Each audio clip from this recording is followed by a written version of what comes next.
My name is Kevin, and I'm 31, until just a few weeks ago. I genuinely believed my family's dysfunction was the harmless, sitcom kind. You know, the sort of chaos that pops up at Thanksgiving involves some subtly critical comments about the food, and somehow wraps up with a group photo as if nothing ever happened. I never imagined I'd be the family outcast. If anything, I was always the reliable one, the guy who could smooth things over, drive everyone to the airport, troubleshoot your Wi-Fi, and even cover expenses when money was tight. I honestly never minded being that person, not until now. I run a small tech startup with two close friends. We're not billionaires, but we've landed a couple of significant contracts this year, so I'm doing pretty well for myself. I'm not extravagant, though. I still drive my old Corolla, wear college hoodies, and say no worries a bit too often. My extended family, however, has a very complicated relationship with anyone doing better than them, especially my cousin Belle. Belle and I are the same age, but you'd never guess it. She's always acted like the world owed her something, as if every minor inconvenience was a personal affront from the universe. She was the golden child of her side of the family, the one everyone adored because she was so pretty, so sweet, and brimming with potential. The problem was, none of that potential ever really materialized. She bounced between jobs, never finished school, and somehow, according to my Aunt Linda, her mother, none of it was ever her fault. The world just wasn't ready for her brilliance. Belle recently announced she was pregnant with twins, and the family erupted in celebration. You would have thought royalty was expanding their lineage. Aunt Linda even sent out a formal announcement. In a floral email with pastel fonts and baby rattles, I'm not kidding. The subject line was, "The next generation has been conceived. Celebrate the miracle." That should have been my first hint that this baby shower wouldn't be normal. Initially, I congratulated her like everyone else. I sent a simple text. "Hey, that's amazing. Congrats. I'm really happy for you." Even offered to help with the baby shower planning, assuming they'd want to keep things sensible. Belle responded the next day with a voice note, because apparently she's too important for texting. She thanked me, saying she'd absolutely love some support since she was already so stressed and didn't want to deal with small-time vibes for something this important. That phrase, small-time vibes, stuck with me, but I brushed it off. I figured she was hormonal or overwhelmed, or both. I told her I'd be happy to cover the venue if she had one in mind, and she lit up. She even called me her favorite cousin. For the next 2 weeks, I was in touch with the event planner she chose, a very kind but clearly overworked woman named Dana. I ended up prepaying a substantial deposit for a beautiful garden venue that seated 100 people. That's when I started to feel a little uneasy, because when I asked who was coming, Belle just said, "Everyone who matters." The guest list started to swell. Distant cousins I hadn't seen since I was a teenager.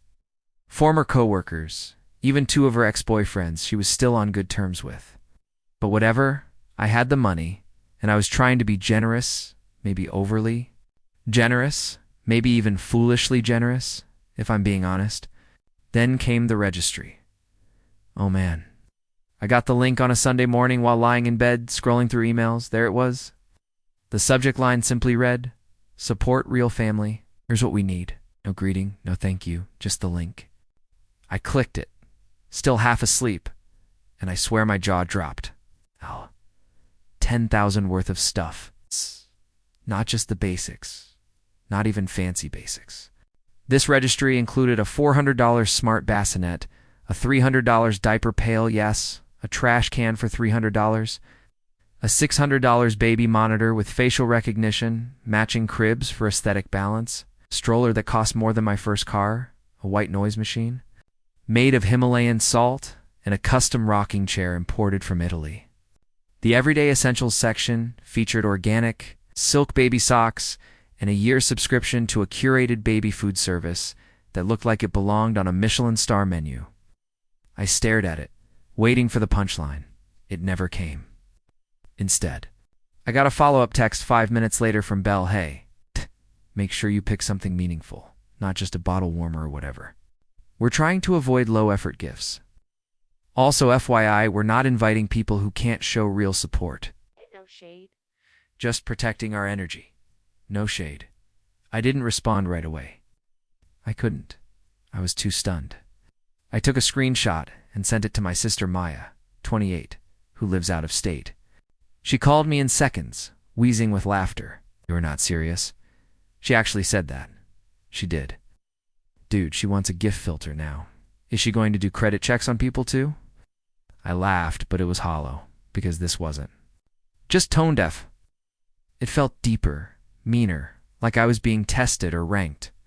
And sure enough, later that evening, my Aunt Linda chimed in. I was finishing dinner when I saw the text pop up. "Kevin, I hope you understand how important this time is. Belle is carrying the next generation. Please don't let her down. We expect family to show respect and generosity, not just attendance. No hi, no how are you? Just that, like I was late on a payment." I don't know what came over me, but I just typed back, "Got it. That's it." I didn't want to argue. I didn't want to explain why this felt insane. I just said, "Got it." And then I sat there at my kitchen table, heart racing, thinking about every single time I had gone above and beyond for this family. Every ride, every last-minute emergency loan, every time I was expected to be the reasonable one. I didn't feel generous anymore. I felt used. That night, I stared at the contract for the venue. It was still refundable for 48 more hours. Right then and there, I pulled my funding. Didn't tell anyone. Not yet. But when the truth came out, oh, it didn't just cause a ripple. It lit a fuse. And what happened next? That's when everything truly began to unravel. Over the next few days, I kept quiet. Didn't blast it on the family group chat. Didn't warn Belle or Aunt Linda. Didn't post any cryptic messages about boundaries. On social media, like some sort of passive-aggressive manifesto, I just watched, waited. I wanted to see how deep this rabbit hole went. And man, it went deep. 2 days after I canceled the venue, Belle called me out of the blue. Her voice was syrupy with that fake sweetness she uses when she wants something. "Kevin," she sang, as if she hadn't just texted me that I wasn't welcome if I couldn't pony. "Up. What's up?" "So, quick update. I added a few things to the registry. Hope that's okay. Also, can you believe the rocking chairs on back order? People are so slow. But hey, silver lining. Dana said the venue is still good to go, so we're fine." I leaned back in my chair, almost impressed. She really had no idea. "Oh yeah." I asked, "Did Dana say anything else?" "No, just that the paperwork was all set, but we might need to finalize the guest count soon." She mentioned something about a deadline, but I wasn't really paying attention. That's when I realized something important. Belle hadn't even read the contract. She had no clue that I was the one who signed it. She probably thought Aunt Linda handled it, or that Dana was just taking names and booking things on vibes. I stayed calm, cool. "Let me know if anything changes." She launched into a 10-minute monologue about balloon arches and customized cookies shaped like tiny baby bottles. I half listened, biting my tongue, nodding along with an occasional M-ham. When she finally hung up, I just sat there staring at the wall. She didn't ask how I was, didn't say thank you. Didn't even acknowledge that I had already dropped close to $4,000 on her shower before pulling the plug. 2 days later, the group chat blew up. It started with a message from Aunt Linda sent. "To everyone in the extended family, reminder, Belle's baby shower is 3 weeks away. Let's all make this a day she'll never forget. The registry and pick something meaningful. Don't embarrass yourselves with basic stuff." I blinked. Embarrass yourselves? Immediately, a few cousins started chiming in, mostly with forced enthusiasm. My cousin Paige sent a "can't wait." "Already. Got the matching twin swaddles" message, while her brother Ryan said, looking into that stroller, "Might need to split it with someone low." Then came the private messages. Cousin Jess, "Hey, did you see what Linda just said?" That was kind of harsh, right? Uncle Derek, "Do you know who booked the venue?" I wanted to ask about parking, but don't want to bother Linda. I ignored them all for now. The worst was yet to come. That weekend, my sister Maya came into town. She had already been side-eyeing this whole baby shower situation from afar, but she wanted to see it firsthand. We met up at a coffee shop near my apartment. "You look like you haven't slept in days," she said, setting down her oat milk latte. "I haven't," I replied. "This whole thing is getting out of control. You know what's wild? she said, pulling out her phone. I looked at the registry again. There's a whole section called for the mother I deserve to be. What? She added a $1,200 massage chair for her postpartum recovery. I didn't even know how to respond. I think I just stared at her until she flipped the phone around and showed me. Sure enough, there it was, along with a $900 maternity robe for aesthetic delivery pics and a postpartum doula retreat weekend that cost more than a used motorcycle.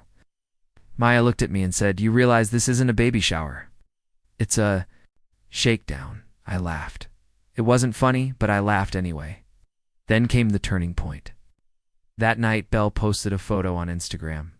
One of those professional maternity shoots where the mom-to-be cradles her stomach in a flowing dress, standing in a field of wildflowers at golden hour. It's a caption.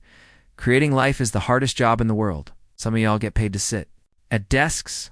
I'm building generations. Respect the real work. Hashtags, hashtag no broke vibes, hashtag family means support."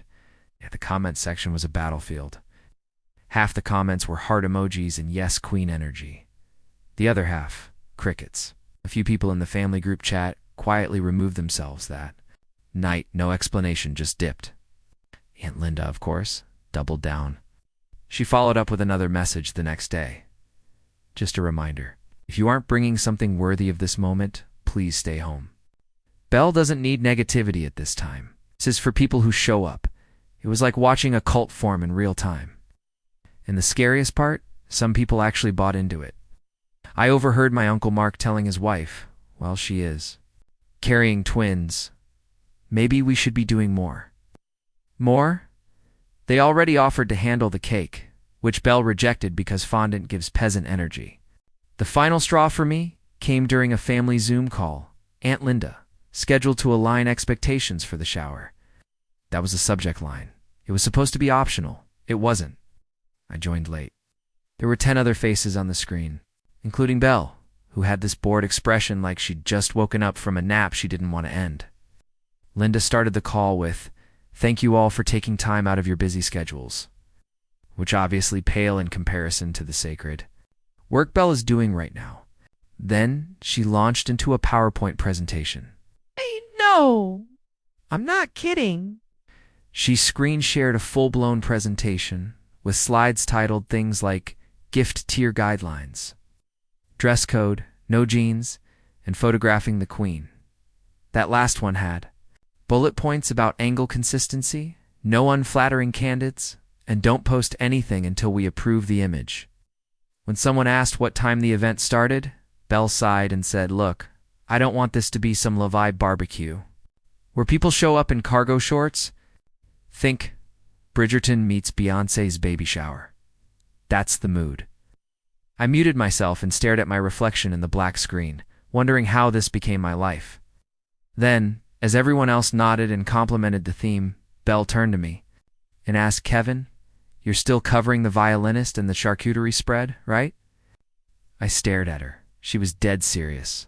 I didn't speak. She added, "I mean, you did cancel the venue without telling us, so I figured this was your way of making up for that." The call went silent, and I realized in that moment she knew. Known for at least a day or two. Maybe Dana had finally gotten around to telling her. Or maybe Linda had found out and kept it quiet while they figured out how to guilt me back in. I looked right into the camera and said calmly, "That's not happening," and I left the Zoom call. 5 minutes later, my phone lit up like a Christmas tree. Texts from Linda, missed calls from Belle. Even Maya messaged me. What happened? Getting Ms. from Paige saying, "You nuked the whole party." I didn't answer anyone. I just sat there in the dark, heart pounding, knowing the real chaos hadn't even started yet. Not yet, but it was coming. The next morning I woke up to 37 missed notifications. At first I thought maybe it was just the group chat spiraling after the Zoom call. I didn't plan to respond, just planned to let it all burn itself out. But when I opened my messages, I saw a notification that made my stomach twist. Belle tagged you in a post. Now for context, Belle never tags me in anything unless she wants to publicly show gratitude for something she didn't actually appreciate.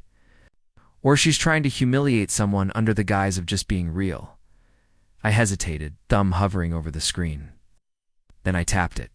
It was a pastel pink Canva graphic with flowy cursive writing and clip art of a mother holding twins. The caption read, "It's heartbreaking when the people you thought loved you the most pull away when you need them the most." I'm not going to name names because I'm still protecting my peace. Canceling the venue behind my back after promising to support your family was next-level betrayal. I guess not everyone's built to be real family, but the twins will know who showed up.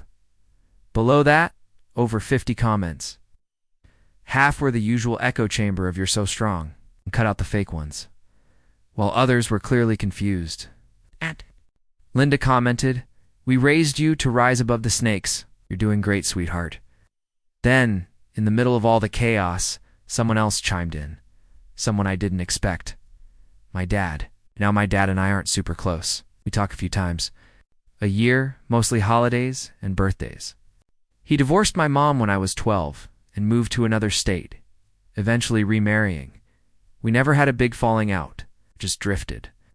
So when I saw his comment, it hit me harder than I expected. His words were short, but they felt like a punch. To the ribs. Family support isn't transactional. Hope he realizes that before it's too late, before I could even process what he meant. I got a private message from Maya. Dad reached out to Belle, said he wants to help cover the venue. Said you embarrassed the family. I stared at the screen for a long time. Embarrassed the family. I hadn't even told him I canceled the venue, so how did he know? Belle must have called him, or worse, Linda. They'd looped him in. They'd weaponized my own father and painted me as some kind of villain who pulled the rug out from under them for no reason. The betrayal wasn't just public now. It was personal, and it was spreading. By noon, I got a call from my cousin Paige. I almost didn't answer, but curiosity got the better of me. "Kev," she said, her voice careful. "Careful. What's up?" I just ... I wanted to check in. A lot's going on. I think there's been a misunderstanding. "Oh, which part?" I asked. The part where I was guilt-tripped into funding a luxury shower, or the part where I was publicly blasted for not doing enough. She sighed. "Look, I'm not defending how Belle handled it, but people are saying you ghosted her after making promises." "No, I didn't promise." I snapped, sharper than I meant. I paid, I planned, and I got treated like a wallet. And when I decided enough was enough, suddenly, I'm the villain. There was a pause. Then she said something that twisted the knife deeper. "Honestly, I think she expected you to fund the whole thing. You know, because you've got startup money now." It was like someone slapped me. "That's not how this works," I said quietly. "That's not how family works." "I know," she said, "but to them, you're not Kevin the cousin anymore. You're Kevin the rich one, and rich people aren't allowed to say no." That night, things got worse. Aunt Linda called me directly. I stared at the screen for a full minute before picking up. Shouldn't have, but I did. "Kevin," she said without even a greeting, "we need to talk, do we? You hurt my daughter deeply. I don't know what's gotten into you lately, but this isn't the Kevin I know." "No," I said. "It's the Kevin you expect. The Kevin who pays, fixes, shows up, and gets nothing but entitlement in return." She went quiet. Then she said in that venom-laced voice I remembered from when I was a kid and accidentally broke her vase at a holiday party, "You're acting like a child. If your mother were still around, she'd be ashamed of how you're treating your cousin." And there it was, the line she knew would cut deepest. My mom passed away 5 years ago from cancer. She was the glue that held a lot of our family together. And Aunt Linda knew exactly what she was doing by invoking her name like that. I didn't say a word. I just hung up, but my hands were shaking. I felt like I was standing on a cliff, watching the whole family turn their backs one by one. And then, just when I thought it couldn't get any lower, the email came in from Dana, the event planner. Subject: venue cancellation confirmed by client. It was forwarded to Belle. Belle had responded, and she CC'd everyone, uncles, aunts, cousins, even people I hadn't spoken to since high school. Message: "Hello everyone. It has come to my attention that the venue for my baby shower was canceled without any notice, and the planner was informed by Kevin himself. God, this is a devastating Blow to what should have been a beautiful day for the twins. I am beyond hurt. I hope this shows everyone who's truly there for our family and who's more interested in control and attention. I won't be speaking about this further. If you support me, I'll see you at the new location. If not, I'll remember who stayed silent. Belle, that last line, I'll remember who stayed silent, wasn't just a dig. It was a threat. By the time I finished reading it, my phone buzzed again. This time it was Maya. Kev, you need to hear this. I just found out where the new venue is and who paid for it. You're not going to believe it. Knew they didn't just turn their backs on me. They replaced me, and it was someone I never thought would take their side. But I didn't know the half of it yet, because what they did next. That's when everything truly shattered. Maya didn't text. She called. Her voice was tight, like she was trying not to say something too fast or too loud the way you talk when you're afraid your own reaction might set fire to the situation. They moved it, she said. The baby shower. It's not just some backyard, backup plan, or a church hall, or whatever. Bigger, I repeated, already feeling the blood drain from my face. Belle booked the Hyatt ballroom. My stomach dropped. I knew that place. It was the same hotel where my company had hosted our last investor retreat. It had crystal chandeliers, white marble floors, valet parking. It was the kind of place where even the tap water came with a lemon slice and a judgmental stare. That's a 5-figure venue, I said, almost to myself, and Omaya replied, and guess who paid for it? Don't tell me, Dad. I sat back in my chair, staring blankly out the window. It was raining. Fitting, really, she continued. Apparently, Belle told him you sabotaged the original shower out of jealousy, and he believed her. He paid the deposit last night. I didn't speak. My father and I hadn't had the kind of relationship where this would feel like a betrayal, but somehow that made it worse. It meant that he hadn't even hesitated. He hadn't picked up the phone, hadn't said, hey, I want to hear your side. He just sided with them like it was obvious, like I was expendable. Maya was still talking, her voice softer now. He even posted about it on Facebook. Called it an honor to support the continuation of the family legacy. I think he wants to be seen as some big paternal figure again, like he's stepping up or something. I rubbed my temples. He hasn't stepped up since 1999. She laughed, but it didn't carry. It was the kind of laugh that fell flat and then left behind a silence that made everything feel heavier. The worst part? I didn't feel angry. Not yet. I just felt hollow. The next few days were a blur. I kept my head down at work. I ignored the flood of family group texts, which had devolved into a grotesque mixture of party logistics and subtle call-outs for people who hadn't RSVP'd yet. My name wasn't mentioned directly, but I saw the little pokes. A page asking if anyone wanted to split the $700 balloon arch package. Ryan posting a meme that said, if you can't afford to support family, just say that. Then clarifying. No shade, just facts. Even my Uncle Jim, who I'd always thought was pretty down-earth, posted a screenshot of his gift receipt with the caption, it's not about the price tag, it's about stepping up. It was like watching a group of people convince themselves they were the heroes of a story they didn't even understand. And in the middle of it all, Belle posted a TikTok. I didn't watch it at first. Maya sent it to me with the message, you're not going to want to see this, but you should. I clicked it against my better judgment. It opened with soft piano music. Belle sitting in a silk robe on a balcony, cradling her stomach with one hand and a mug that said Mama to be in the other.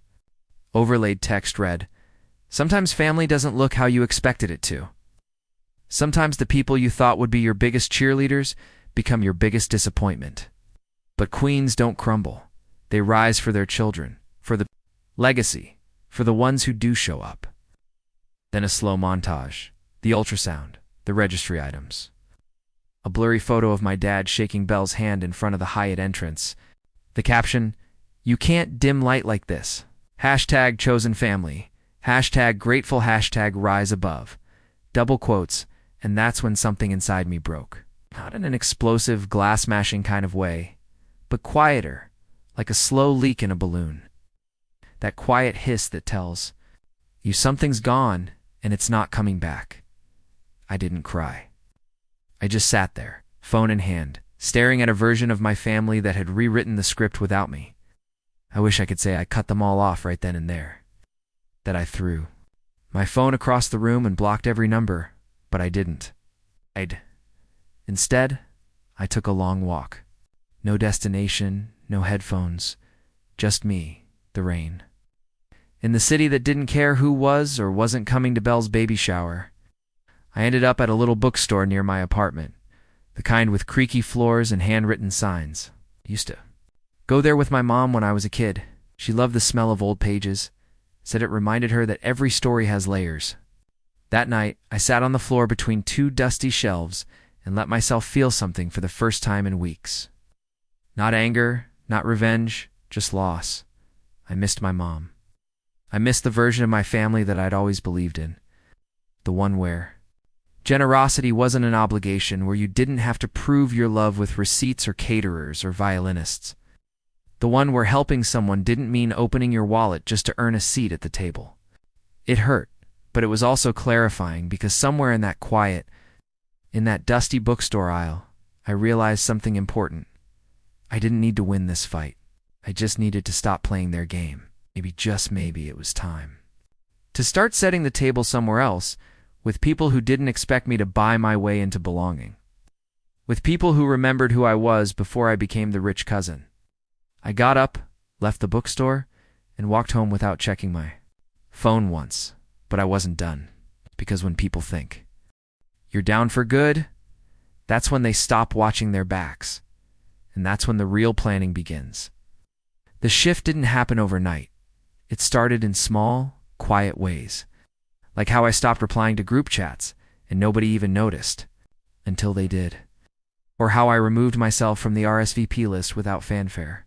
Or how I unfollowed Belle on Instagram, which must have sent some sort of cosmic signal, because within minutes, Aunt Linda texted, "Some of us are mature enough to support others even when it's not about us."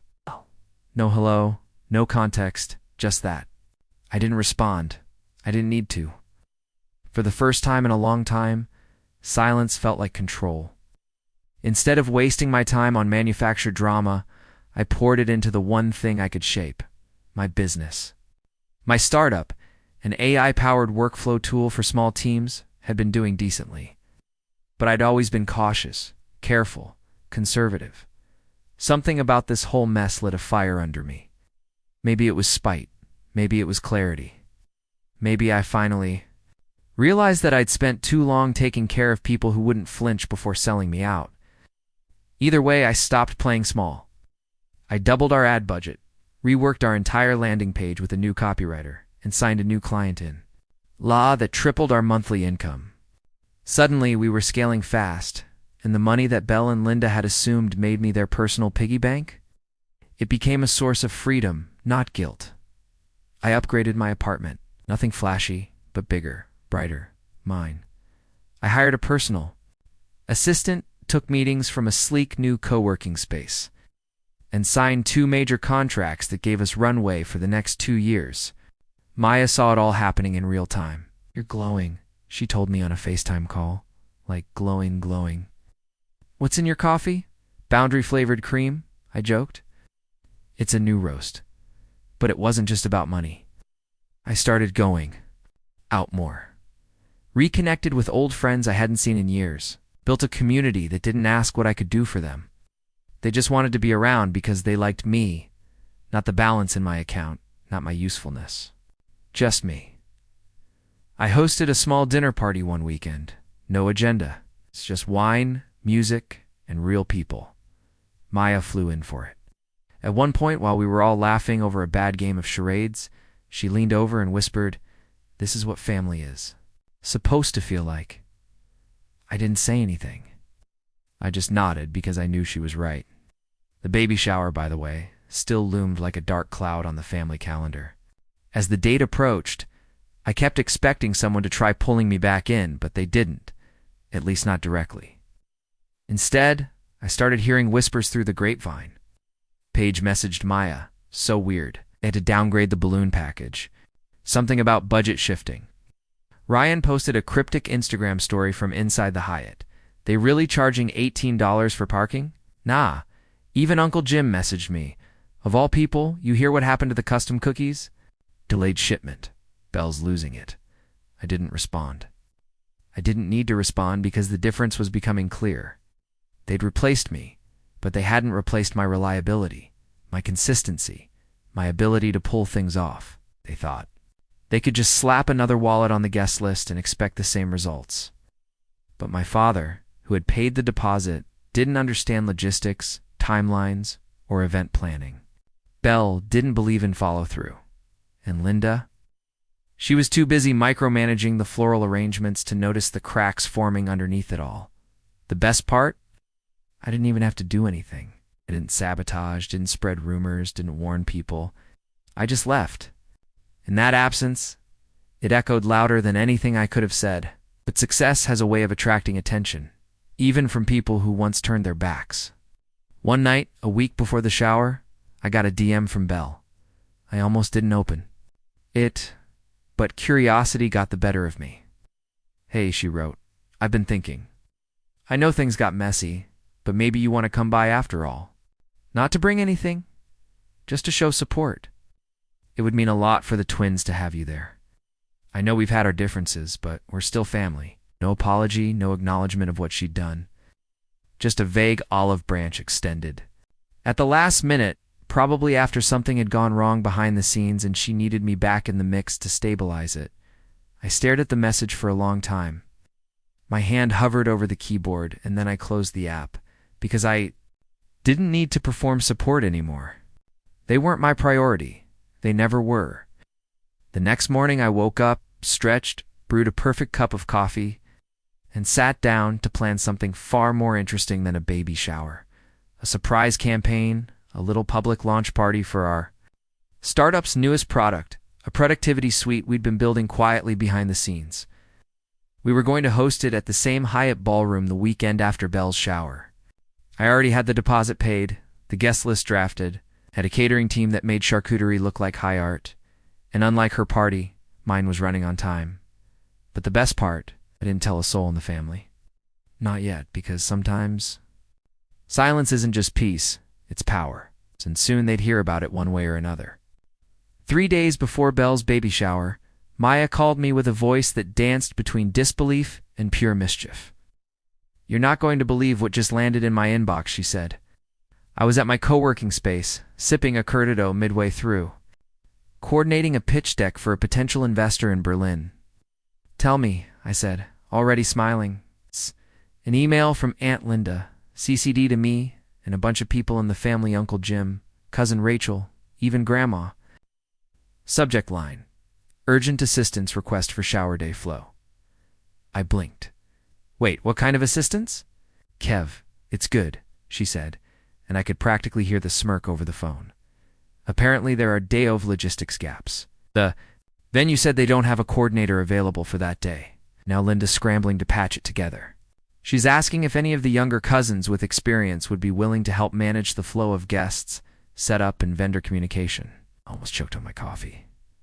You mean they forgot to hire a day of coordinator? Maya confirmed. They assumed the hotel staff would handle it all. But the Hyatt doesn't include that unless you pay extra, which I'm guessing they didn't. I leaned back in my chair and stared at the ceiling, letting that information wash over me like a warm bath. My cousin Belle had poured thousands into a dream baby shower at a 5-star venue, and no one had bothered to handle the actual running of the event. And now they were poking around the family tree, looking for a branch strong enough to hold everything together. Oh, I said slowly. That's interesting, Maya laughed. I thought you'd like that. I sat in silence for a moment, my mind racing through the implications. I could already imagine it.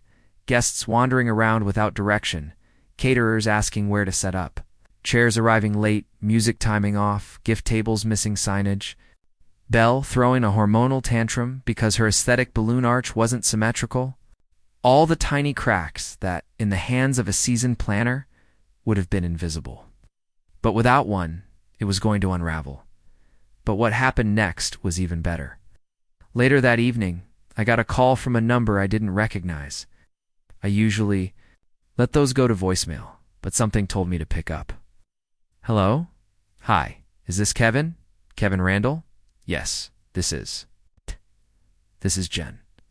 I work with Dana, Belle's original event planner. It got my attention fast. Jen sounded tired, the kind of tired that only comes from dealing with entitled clients for too long. Hi, Jen. Everything okay? She paused. I don't want to step on toes, but Dana mentioned you were the one who originally booked the first venue. Is that right?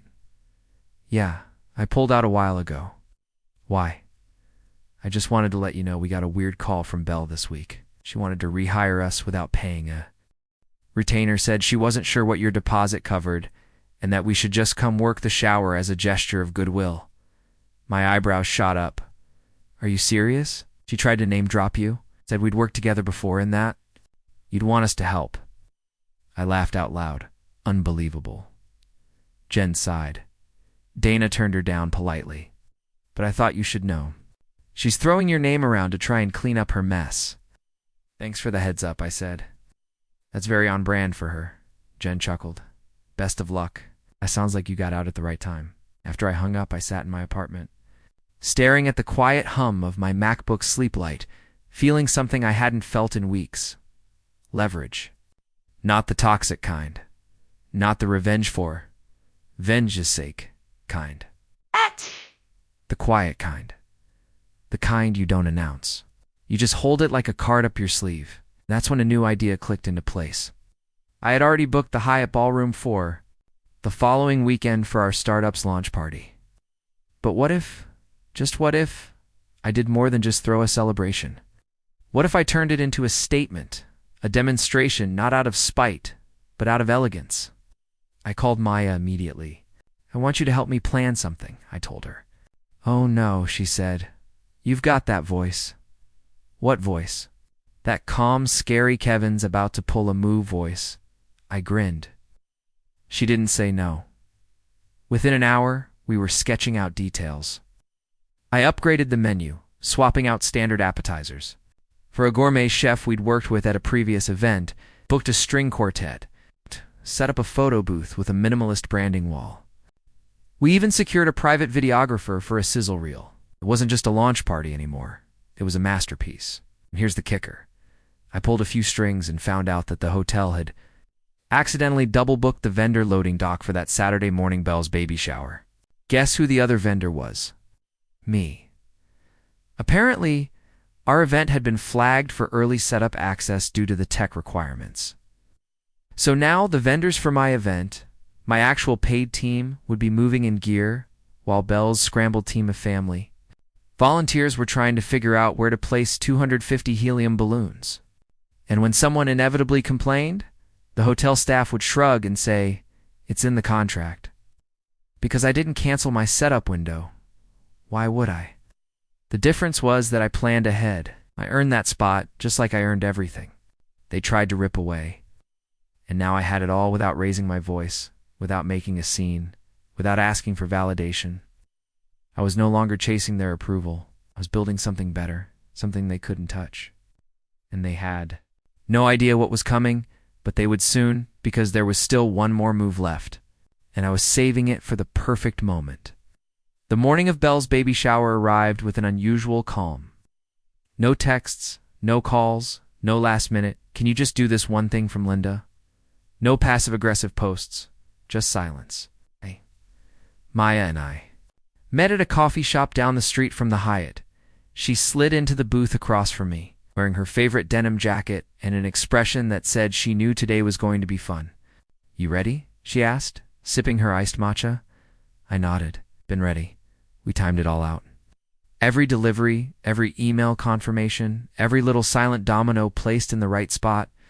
Our team was scheduled to arrive for early load-in at 10:30 a.m. sharp, 4 hours before Belle's party was set to begin. According to the Hyatt's policies, that meant we had the primary access rights to the loading dock and the adjoining side hallway until 1 p.m. Belle's team had planned to arrive at 11 o'clock, right in our window.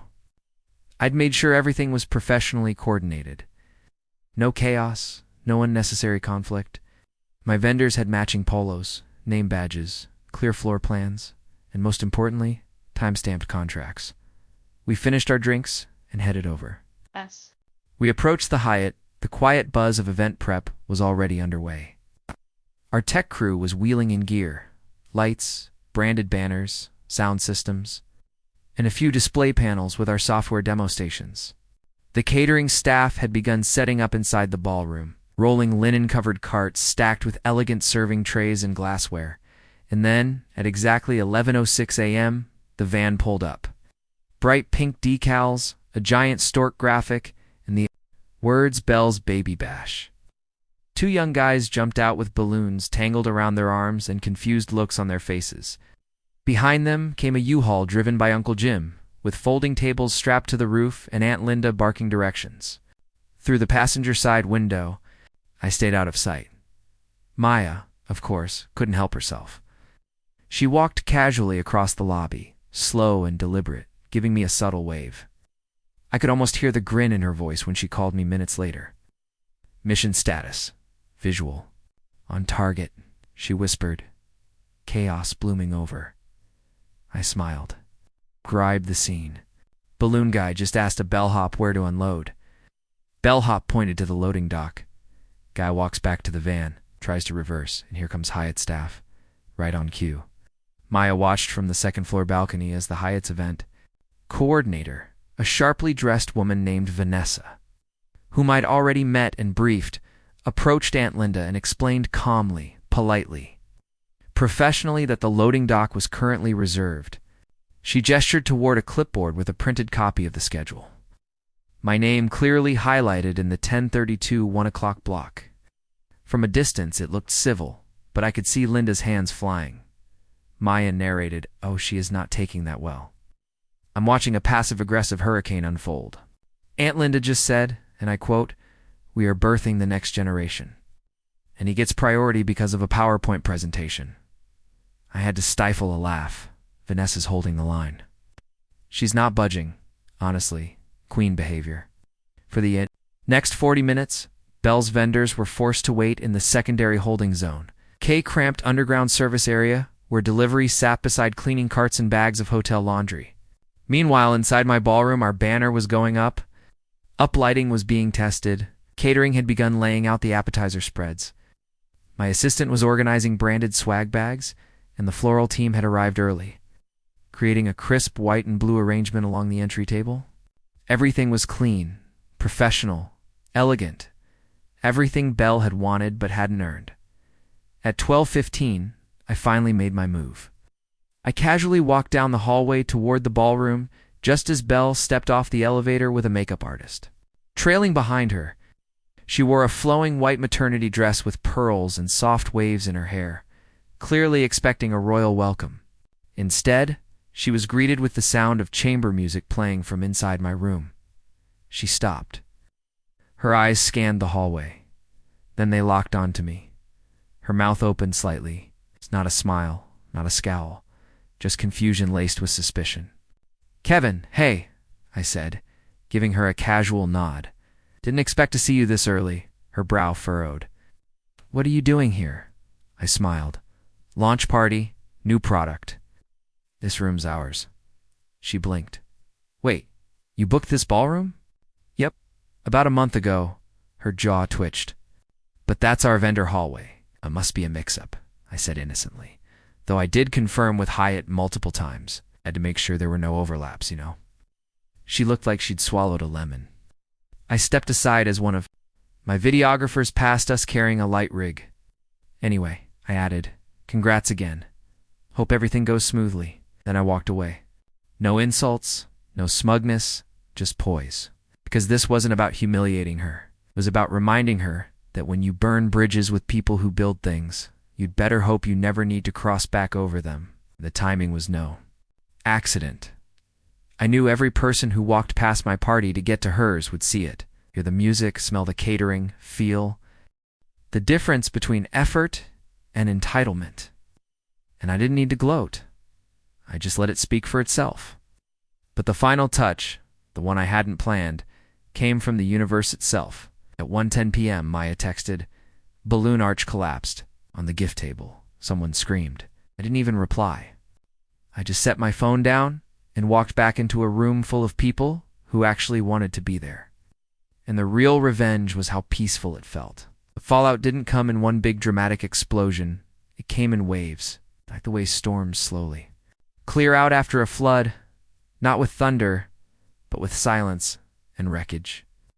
The day after the baby shower, I woke up to 3 missed calls from Aunt Linda and a tupergraph message that somehow managed to be both condescending and desperate. Kevin, I know emotions were high this weekend, but I truly think you missed an opportunity to mend bridges. Belle was disappointed. We all were. We're family, and family shows up even when it's hard. I hope moving forward, we can all be adults and rebuild the trust that was broken. She ended it with a smiley face, not a sincere one, the type people use when they're still trying to control the narrative. Didn't respond. Then came the group chat updates. Photos of the shower trickled in over the next few days, each one painfully curated to look perfect, but even with filters and clever angles, you could see the gaps. The balloon arch rebuilt, but clearly smaller. The gift table, wrinkled tablecloth, one leg propped up with a baby wipes box. The food spread, store-bought finger foods arranged with forced symmetry. And the guests clustered in corners, distracted, half smiling. Aunt Linda posted a public Facebook album titled A Day of Love and Legacy. But Maya and I weren't tagged in any of the photos. We had been scrubbed. Still, the cracks were visible, and the real shift began. Uncle Jim, who'd helped transport everything, apparently had a blowout with Belle after she blamed him for not getting the tables there on time. He told Maya later that she screamed at him in front of guests and accused him of sabotaging her. Aesthetic. 2 cousins quietly removed themselves from the family chat, and Grandmushi called me. It was unexpected. She doesn't usually get involved in the mess, but she'd heard things, seen things, felt the chill in the air. "I'm sorry," she said softly. "I don't know what got into them. Your mother would have been proud of you." That hit harder than anything. Because through all the noise, the guilt-tripping, the performative loyalty, and twisted expectations, what I wanted most, what I needed, was simply that recognition. Not applause, not praise, just truth. I thanked her, told her I was okay, and I was. Maya and I kept building. The launch party from that weekend went viral in a small startup circle, and a video clip of one of our speakers, set against the backdrop of that same ballroom, ended up featured in a tech newsletter that boosted our site traffic by 400%. We closed a partnership deal the following week, and 2 new investors joined the cap table, but I didn't flaunt any of it. I didn't need to, because while Belle and Aunt Linda spent weeks chasing compliments, resharing filtered shower photos, and trying to polish the memory of what went wrong, I was out there living, choosing who deserved my energy, who got my presence, who earned a seat at my table. Months passed, and slowly the messages stopped coming. First from Linda, then from Belle, then from the cousins who had picked a side without ever asking for the full story. I was okay with that, because some losses aren't really losses, they're clarity. The last time I saw Belle in person was at another family gathering months later, a baby naming ceremony for a distant cousin.